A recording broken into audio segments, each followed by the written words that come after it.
মোবাইলের কাছে দিন শিখতে যায়, ইন্টারনেট ফেসবুকে নামাজ শিখতে যায়, দিন শিখে, আমার ওই সমস্ত ভাইদের বিপদ আরো বেশি।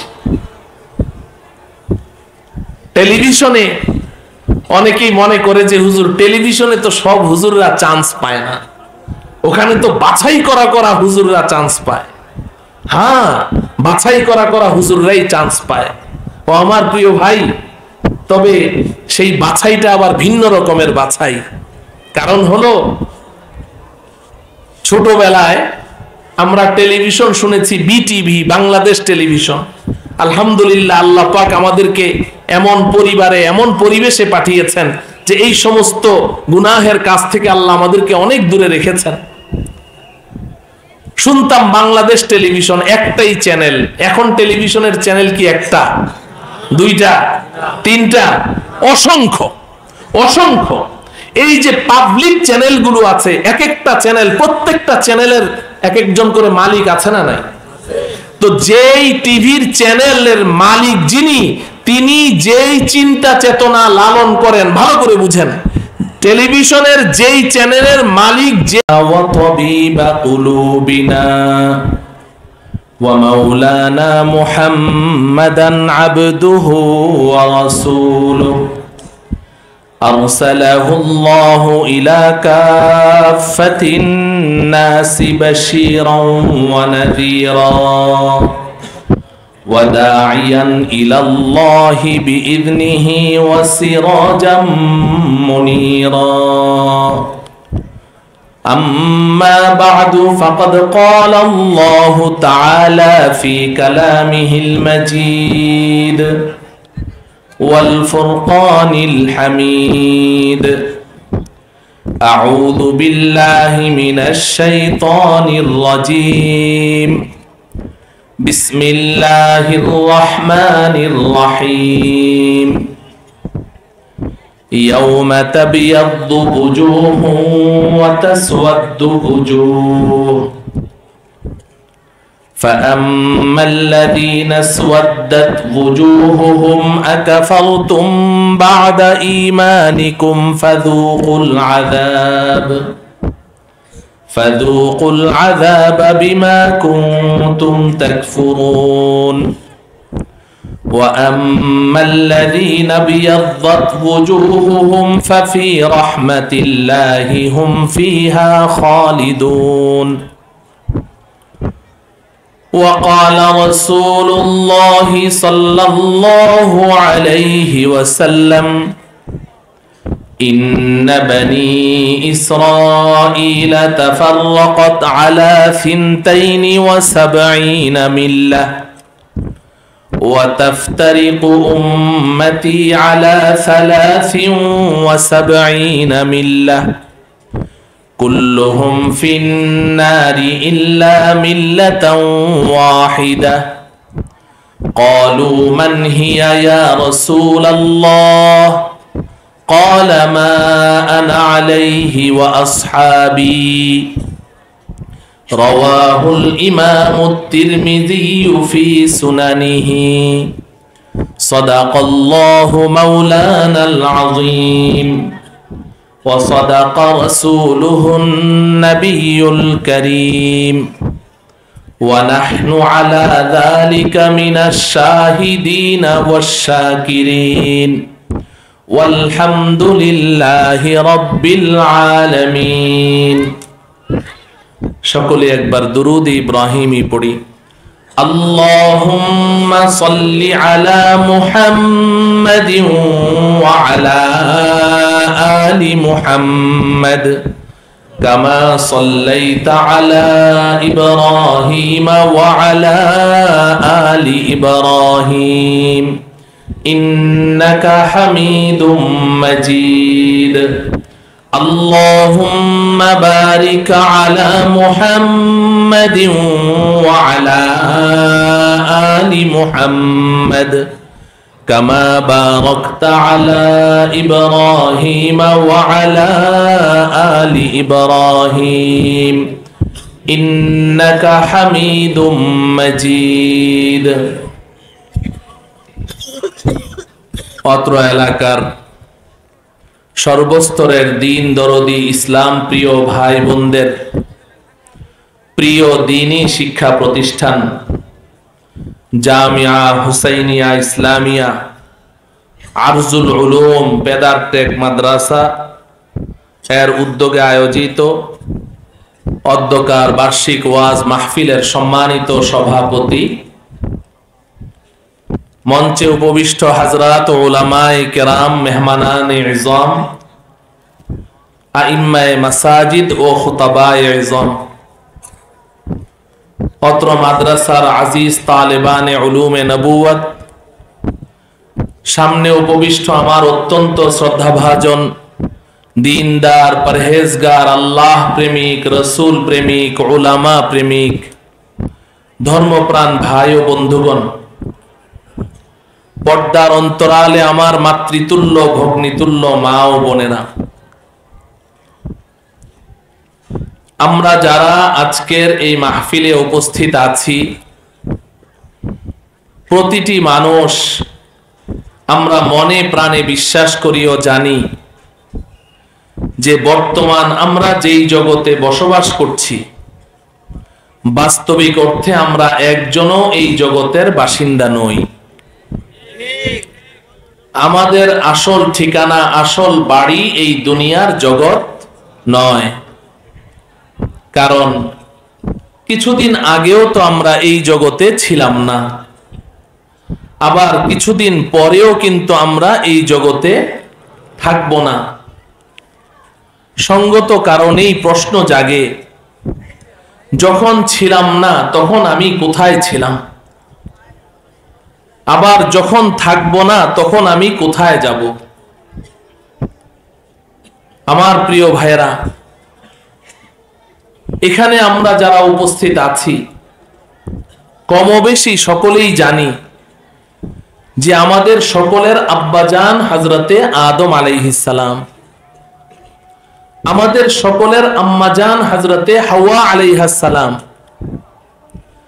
আব্বা আম্মাকে সৃষ্টি করে আল্লাহ রাব্বুল আলামিন সর্বপ্রথম যেই বাড়িতে বসবাস করতে দিয়েছিলেন, ওই বাড়িটির নাম কি?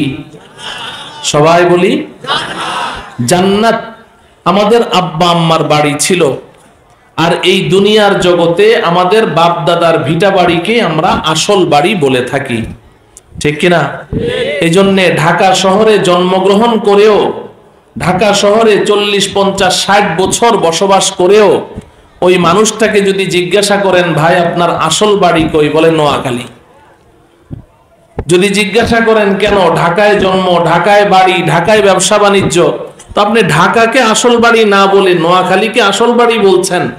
জবাব একটাই, নোয়াখালী আমার বাপ দাদার ভিটা বাড়ি, ওইটাই আসল বাড়ি, ঠিক কিনা বলেন?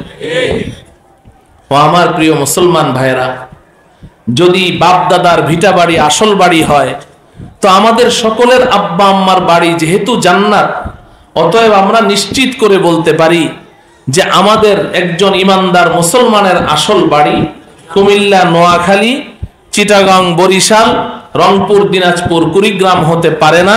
প্রতিটি ইমানদার মুসলমানের আসল বাড়ির নাম কি? আমরা ছিলাম কোথায়?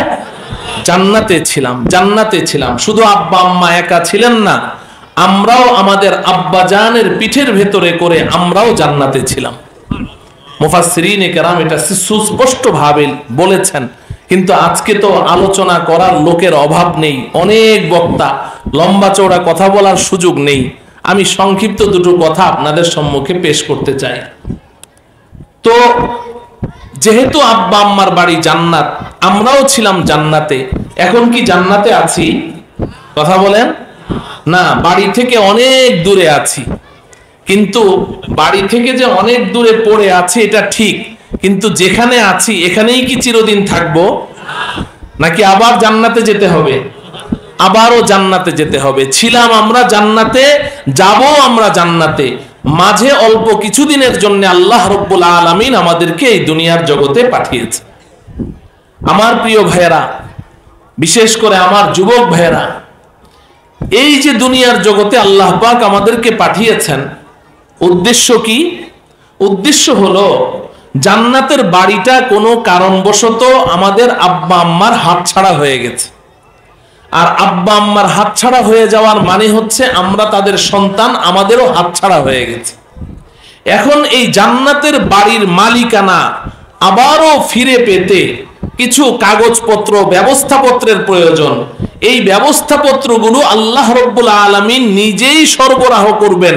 এই ওয়াদা আল্লাহ পাক কোরআনে কারীমে সূরাতুল বাকারার 32 নং আয়াতে করেছেন, ফাইম্মা ইয়াতিয়ান্নাকুম মিন্নি হুদা ফামান তাবিআ হুদায়া ফালা খাউফুন আলাইহিম ওয়ালা হুম ইয়াহজানুন। এই আদম, এই হাওয়া, তোমরা তোমাদের সন্তানদেরকে বলে দিও যে আমি দুনিয়াতে আমার পক্ষ থেকে হেদায়েত নামের কিছু ব্যবস্থাপত্র তাদের কাছে পাঠাবো, আসমানি কিতাব পাঠাবো। এই কিতাবের শিক্ষক হিসেবে আমি নবী রাসূলগণকে পাঠাবো। তারা ওই কিতাব খুলে খুলে তাদেরকে বর্ণনা করে বুঝিয়ে দিবে। এই হেদায়েত নামের এই ব্যবস্থাপত্র, এই মালিকানার কাগজপত্র তোমাদের সন্তানদের যারা যারা যথাযথ রূপে গ্রহণ করবে, ফালা খাউফুন আলাইহিম ওয়ালা হুম ইয়াহজানুন, আমি আল্লাহ ওয়াদা দিচ্ছি তাদের কোনো ভয় নেই, কোনো টেনশন নেই।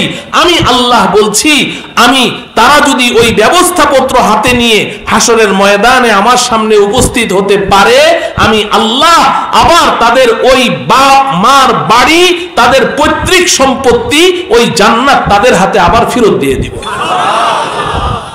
আল্লাহ রাব্বুল আলামিন আমাদের সকলকে আল্লাহ প্রদত্ত ওই ব্যবস্থাপত্র যথাযথভাবে গ্রহণ করে সেই অনুযায়ী জীবনকে সাজানোর তৌফিক দান করুন। আমার প্রিয় ভাইয়েরা, এই দুনিয়ার জগতে এসে শয়তানের প্রবঞ্চনায় পড়ে আমরা উদ্ভ্রান্ত বিভ্রান্তের মতো ঘোরাফেরা করছি। একটি হাদিসে রাসূলুল্লাহ সাল্লাল্লাহু আলাইহি ওয়াসাল্লাম ইরশাদ করেন, নবীজির দীর্ঘদিনের খাদেম হযরতে আনাস ইবনে মালিক রাদিয়াল্লাহু তাআলা আনহু 10 বছর নবীজির একনিষ্ঠ খাদেম ছিলেন। তিনি বলেন যে একদিন নবীজি সাল্লাল্লাহু আলাইহি ওয়াসাল্লাম আমাদের সাহাবাদেরকে লক্ষ্য করে নবীজি বললেন, এই সাহাবীরা শুনো, তোমাদের পূর্বে বনি ইসরাইল নামে একটা গোষ্ঠী অতিবাহিত হয়েছে। বনি ইসরাইল নাম শুনেছেন না? কোরআনে কারীমে একটা সূরাই আছে বনি ইসরাইল। বনি ইসরাইল একটা জাতি অতিবাহিত হয়েছে। এই বনি ইসরাইল এরা আপোষের মধ্যে ছোট্ট ছোট্ট বিষয় নিয়ে খালি দ্বন্দ্ব করত, ঝগড়া করত। আপোষের মধ্যে দ্বন্দ্ব করতে করতে তাদের মধ্যে 72টা দল সৃষ্টি হয়েছে। কয়টা? কে বলছেন এই কথা? নবীজি সাল্লাল্লাহু আলাইহি সাল্লাম। নবীজি কি বনি ইসরাইল যখন দুনিয়াতে ছিল তখন নবীজি দুনিয়াতে ছিলেন? কথা বলেন, ছিলেন? তো নবীজি জানলেন কি করে? আল্লাহ পাক ওহীর মাধ্যমে জানিয়েছেন। ভালো করে বুঝেন। তো নবীজি বলছেন যে বনি ইসরাইল তারা আপোষের মধ্যে দ্বিমত করত, ইখতিলাফ করত এবং আপোষের মধ্যে দ্বন্দ্ব ঝগড়া করতে করতে তাদের মধ্যে 72টি দল সৃষ্টি হয়েছে।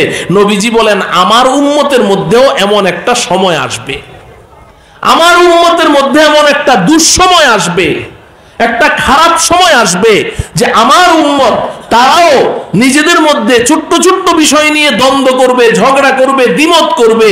প্রত্যেকেই নিজের মতকেই প্রাধান্য দিবে, কেউ আরেকজনের মতটা মেনে নিতে চাইবে না।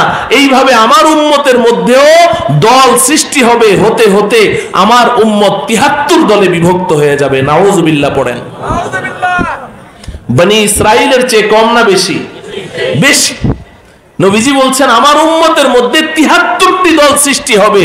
এরপরে নবীজি বললেন ভয়ঙ্কর একটি কথা, ভয়ঙ্কর একটি কথা। আমার প্রিয় ভাইয়েরা, নবীজি বলেন কুল্লুহুম ফিন্নার ইল্লা মিল্লাতান ওয়াহিদা। এই আমার সাহাবীরা শুনো, আমার উম্মত যখন এভাবে বিভক্ত হয়ে যাবে, উম্মতের মধ্যে ডিভাইডেশন হয়ে যাবে, 73টি দল হবে, আমি রাসূল ঘোষণা দিচ্ছি তার মধ্যে 72টি দল জাহান্নামী হবে। নাউজুবিল্লাহ। 73টি দলের মধ্যে কয়টি দল জাহান্নামী হবে? 72টি দল জাহান্নামী হবে। ইল্লা মিল্লাতান ওয়াহিদা, নবীজি বলেন একটি মাত্র দল জান্নাতি হবে। সুবহানাল্লাহ বলেন, একটি মাত্র দল জান্নাতি হবে।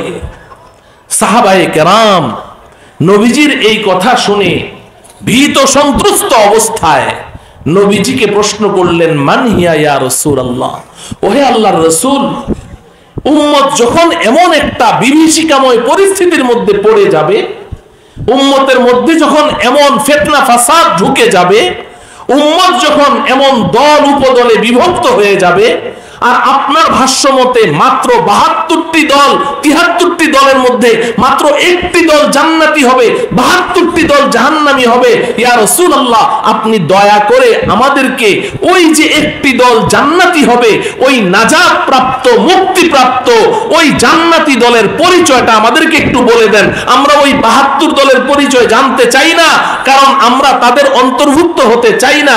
আমরা শুধু ওই একটি দলের নাম জানতে চাই, ওই একটি দলের পরিচয় জানতে চাই, যেই দলটি জান্নাতি হবে আমাদেরকে ওই দলের পরিচয় বলেন, আমরা নিজেদেরকে ওই দলের অন্তর্ভুক্ত করতে চাই। কি বলেন আমার প্রিয় ভাইয়েরা, আপনারা কি ওই দলের অন্তর্ভুক্ত হতে চান না? কারা কারা হতে চান হাত উঠান। হে আল্লাহ, আপনি আমাদের সবাইকে নাজাত প্রাপ্ত, মুক্তি প্রাপ্ত, সত্যের পথের পথিক দলের অন্তর্ভুক্ত হওয়ার তৌফিক দান করেন।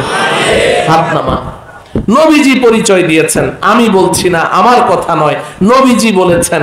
যখন সাহাবায়ে কেরাম এই প্রশ্ন করলেন তো নবীজি এর উত্তর দিয়েছেন। নবীজির দেয়া এই উত্তরটা দেওয়ার আগে আমি ভূমিকা স্বরূপ আপনাদেরকে একটু কথা বলতে চাই। ও আমার প্রিয় ভাইয়েরা,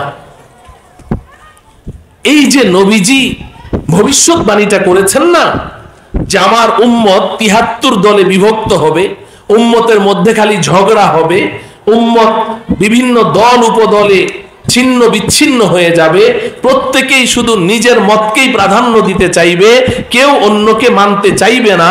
এই যে নবীজি একটা খারাপ সময়, দুঃসময়ের কথা ভবিষ্যৎবাণী করেছেন, আমি কোরআন ও হাদিসের একজন নগণ্য ছাত্র হিসেবে, একজন নগণ্য আদনা তালিবুল ইলম হিসেবে আমার বারবার এই কথা মনে হয় যে নবীজি যেই সময়টির কথা ভবিষ্যৎবাণী করেছেন, আমি আপনি এই যে আমরা এখন ওই সময়ই পার করছি।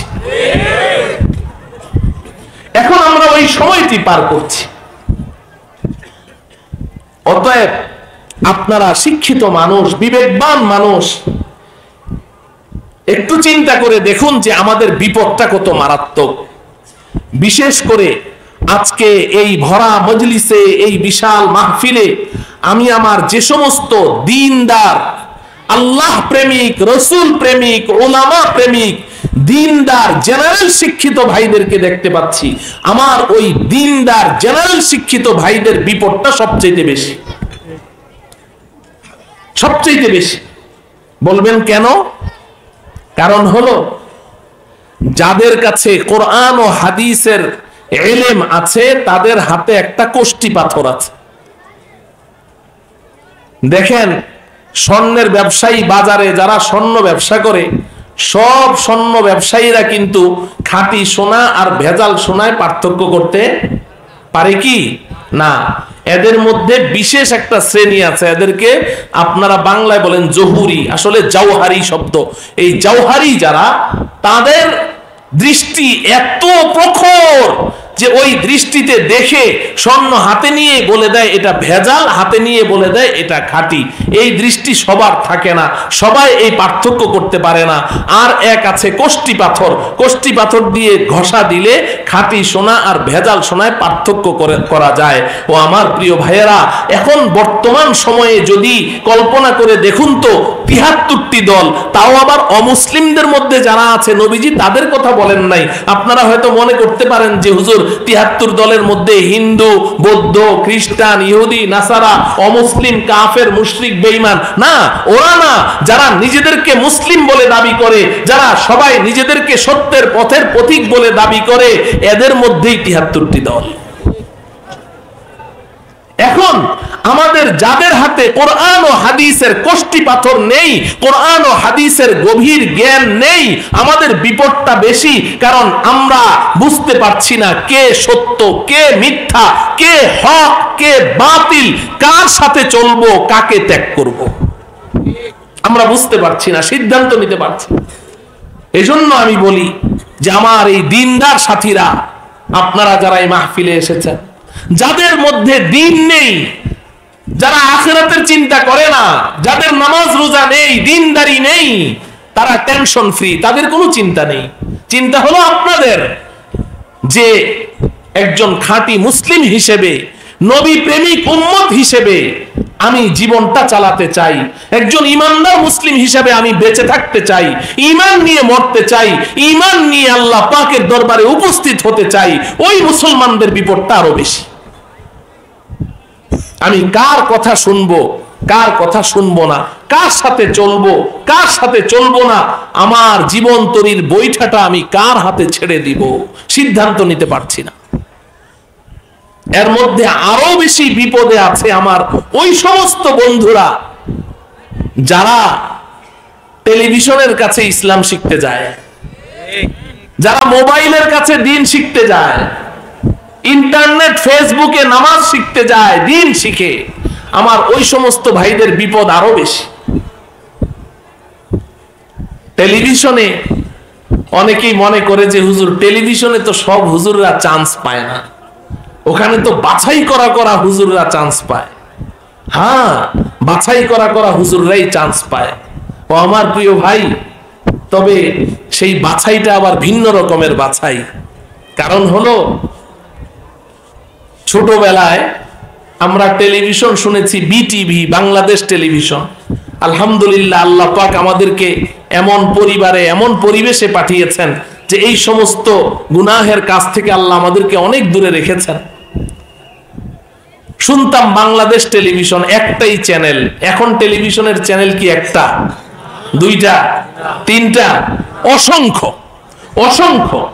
এই যে পাবলিক চ্যানেলগুলো আছে, এক একটা চ্যানেল, প্রত্যেকটা চ্যানেলের এক একজন করে মালিক আছে না নাই? তো যেই টিভির চ্যানেলের মালিক যিনি, তিনি যেই চিন্তা চেতনা লালন করেন, ভালো করে বুঝেন, টেলিভিশনের যেই চ্যানেলের মালিক যে